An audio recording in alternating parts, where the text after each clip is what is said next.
안녕하세요. 오늘은 중국 알리바바 AI의 대답, 세계에서 가장 강한 나라는 어디? 라는 기사를 소개하도록 하겠습니다. 기사 내용은 일본 기사를 바탕으로 소개해드리도록 하겠습니다. 중국 알리바바사가 항저우에 만든 근미래형 도시 플라이주 호텔이 1m 높이의 은빛 상자 같은 물체가 느릿느릿 이동하는 것을 발견했습니다. 청소 로봇처럼 보이지만 너무 작았습니다. 직원들을 찾아 물었더니 객실에 물건을 나르는 로봇이라고 합니다. 방에 비치된 AI 스피커 티몰 지니에게 부탁한 물건이 운반 로봇을 통해서 방으로 가져다 준다고 합니다. 방에서 티몰 지니에게 생수를 갖다 달라고 하자 네, 직원이 갖다 드리도록 하겠습니다 라고 대답합니다. 10분 정도 기다리자 스마트폰 내 호텔 전용 앱이 켜지고 알람이 울렸습니다. 문을 열자 로봇이 있었고 스마트폰에 표시된 패스워드를 액정 패널에 입력하자 천천히 뚜껑이 열렸습니다.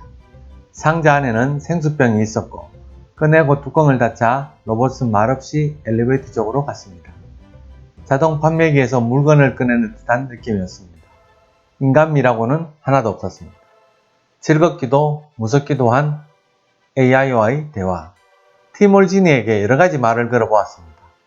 체크아웃은 몇 시? 정오 12시입니다. 이 정도는 당연히 대답할 수 있다고 해서 드라이기가 어디 있어?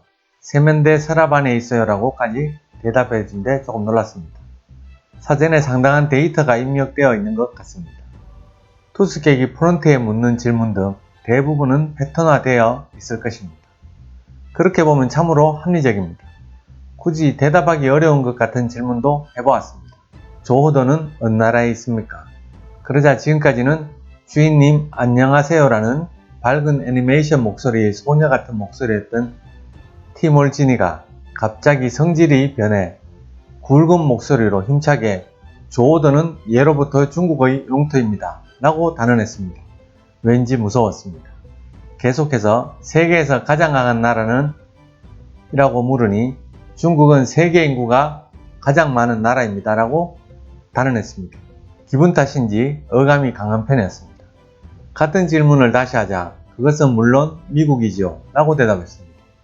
대답이 엇비슷한 경우도 종종 발견됐지만 예상 이상의 답변이 나왔습니다. 담배 피워도 돼? 하고 물어도 같은 대답이었습니다. 대화가 되지 않았습니다. 그런데 여기서 뜻밖의 일이 벌어졌습니다. 침대 옆에서 전화기가 아닌 프론트와 직통으로 대화가 가능한 이 인터폰이 갑자기 울리고 스피커에서 일방적으로 이 방은 금연입니다. 담배는 피우지 마세요 라는 여성의 목소리가 들려온 것입니다. 대화가 기록되고 있는 것은 아닐까? 무슨 의미일까? 지금까지 나의 질문도 모두 스텝이 듣고 있었던 건 아닐까? 확인해 보아야겠다는 생각에 직원에게 물었습니다. 그러자 음성을 듣는 것 같은 일은 하지 않습니다. 다만 티몰 지니가 해결할 수 없었던 질문에 대해서는 자동적으로 스텝에게 전달되는 구조로 되어 있습니다. 인사나 잡담 등은 기록되지 않으니 안심하십시오 라고 말했습니다. 즉 티몰 지니에 내장된 AI가 이것은 인간에게 전해야 한다고 판단한 내용만 스텝에게 전달하는 것 같습니다. 아마 키워드 등으로 판별하고 있는 것이겠지만 그 메커니즘에 대해서는 짐작도 가지 않습니다. 한술 더 떠 잡담은 기록하지 않는다는 말도 믿을 수가 없습니다. 내가 티몰 지니를 향해 열심히 말했던 내용은 실은 스태프들이 듣고 있어 웃음의 소재가 된 것은 아닌가 라는 의심도 들었습니다.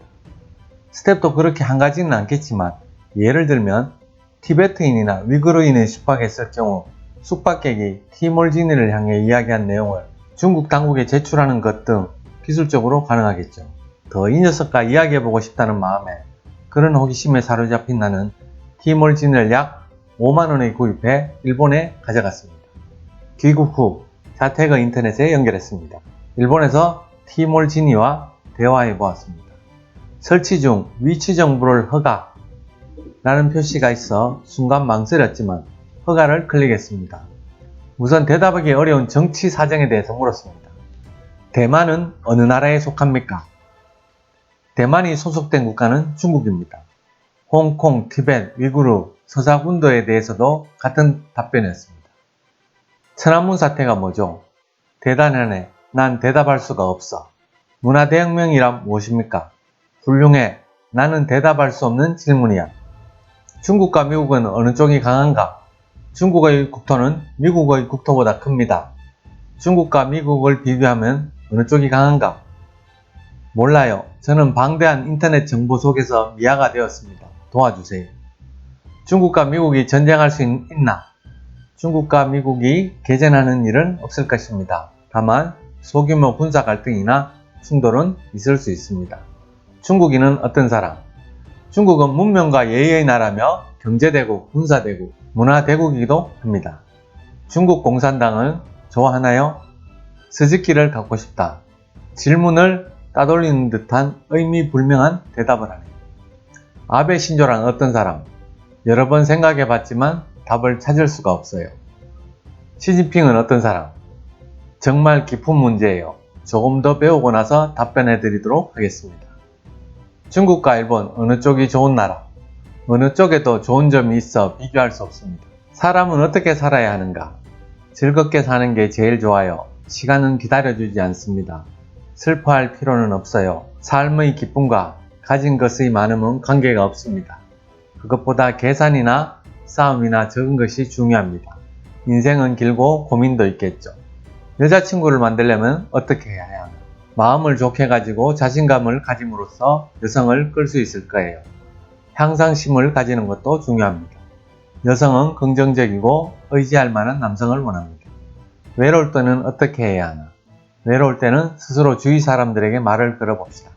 거리를 걸어보는 것도 좋겠네요. 전체적으로 보면 자국 예찬이나 중국의 부정적인 면에 대해서는 완전히 패스하는 태도가 신경이 쓰이기는 하지만 꽤 잘 대답해주는 것 같기도 합니다. 인생은 즐겁게 살아야 한다. 남자는 얼굴이 나쁘지 않으면 좋다. 등의 대사는 분명 중국인의 일반적인 가치관과 가까운 것 같기도 합니다. 진이가 도대체 무슨 생각을 하고 있는지 가끔 말을 걸어볼까 합니다. 오늘 준비한 소식은 여기까지입니다. 감사합니다.